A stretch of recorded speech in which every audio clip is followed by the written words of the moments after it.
علی جناب نوری رضا قادری، السلام علیکم ورحمۃ اللہ وبرکاتہ۔ ہم آپ کے شکر گزار ہیں کہ آپ نے ہمیں خلیفہ گلزار ملت گروپ پر ہمیں کچی کھجوری دہلی سے یاد کیا۔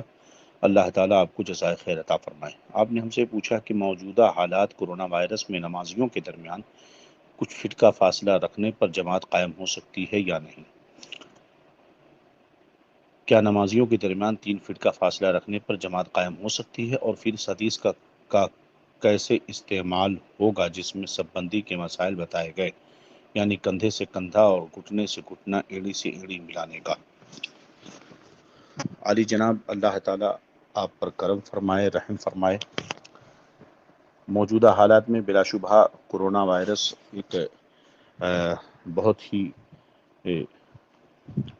افسوسناک اور بہت ہی پریشان کن ایک بیماری ہے جو بطور وبا اور ابتلا اور عذاب کے دنیا پر مسلط کی گئی ہے۔ اللہ تعالیٰ اپنے حبیب صلی اللہ علیہ وسلم کے صدقۃ الفعل ہمیں اس خطرناک بیماری سے محفوظ فرمائے، اور ہمیں ہر مشکل اور آفت و بلا اور ابتلا اور آزمائش کے وقت مضبوطی کے ساتھ شریعت مطہرہ پر مضبوطی سے قائم رہنے کی توفیق رفیق عطا فرمائے۔ دیکھیے، ابتلا اور آزمائش کے وقت شریعت پر مضبوطی سے قائم رہنا یہی شیوہ مومن ہے، مومن کامل کی پہچان ہے۔ اور جو ابتلا اور آزمائش اور آفت و بلا کے وقت دینی مسائل سے دور بھاگے اور آزادیاں تلاش کرے اور اللہ رب العزت پر اعتماد نہ کرے اور شریعت پر بھروسہ نہ کر کے، اور جو بیماریوں سے اور آفت و بلا سے گھبرا کر شرعی مسائل کی منمانی تعویلیں یا شریعت کے خلاف احکام کا ارتکاب کرے، تو یہ سمجھ لو کہ وہ اپنے اس امتحان میں ناکام ہو رہا ہے۔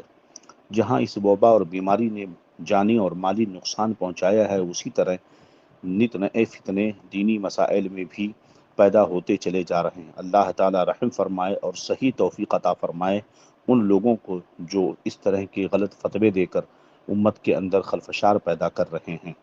انہی میں سے بہت سارے مسائل ہیں جہاں یہ بھی ایک مسئلہ ہے کہ بعض لوگوں نے یہ کہا کہ 3 فٹ کا فاصلہ رکھ کر کے جماعت قائم کی جا سکتی ہے۔ یاد رہے کہ صف کو بالترتیب جو ہے قائم کرنا اور اسے مل کر کے کھڑا ہونا، کندھے سے کندھا ملا کر، یہ ضروری ہے۔ صف کے درمیان 3 فٹ کا جو فاصلہ، یہ تو بہت ہوا، اور ایسی صورت میں قطع صف ہوگا، اور قطع صف یہ حرام ہے۔ حضور اقدس صلی اللہ علیہ وسلم نے تکبیر صف کا نہایت اہتمام فرمایا ہے، اور اس میں کسی جگہ فرجہ چھوڑنے کو سخت ناپسند فرمایا۔ صحابہ کرام رضوان اللہ تعالی علیہم اجمعین کو آقائے دو جہاں صلی اللہ علیہ وسلم ارشاد فرماتے تھے، چنانچہ حدیث پاک میں اقیموا صفوفکم وتراسوا فإنی اراکم وراء ظہری، بخاری شریف کی یہ روایت ہے۔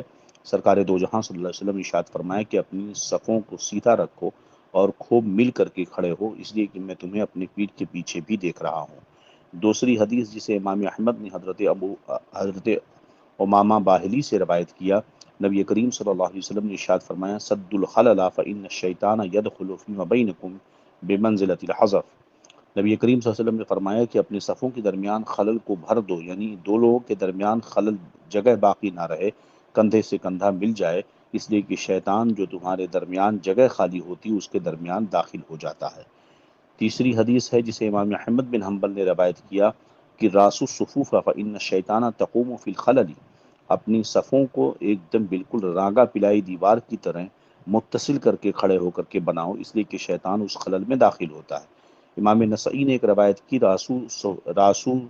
راسو صفوفکم وقاربوا بینہا وحادوا بالاعناق فوالذی نفس محمد بیدہ انی لأری الشیطان تدخل من الخلل۔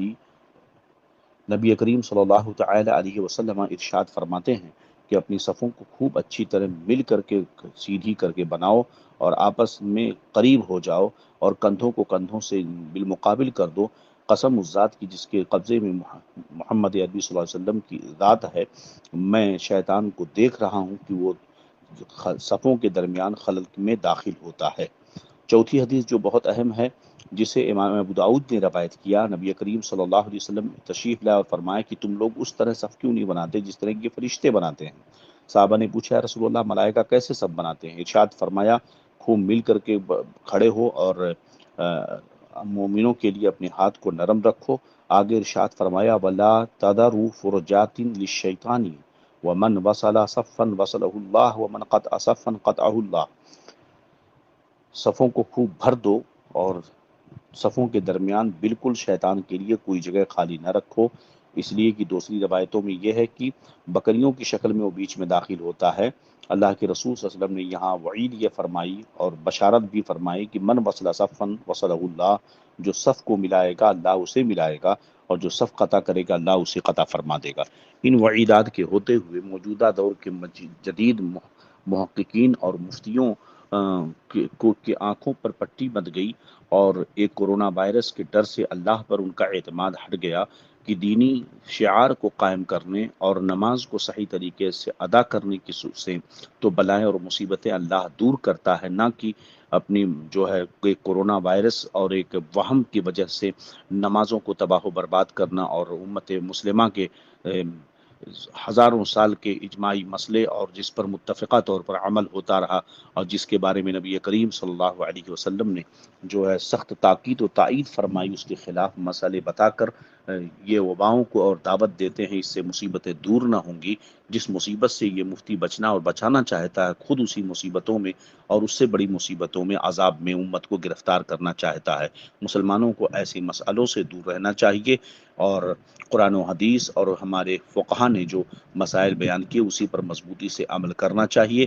3 فٹ کا فاصلہ یقیناً یہ قطع صف ہے، اور نماز ہرگز ہرگز ایسی نماز مکمل نہیں ہوتی کہ قطع صف یہ حرام اور مکروہ تحریمی ہے۔ ھذا ما عندی واللہ اعلم بالصواب۔ السلام علیکم ورحمۃ اللہ وبرکاتہ۔ ہمارے چینل سے جڑنے کے لیے YouTube پر سنی قادری رضوی نیٹ ورک کو سبسکرائب کریں۔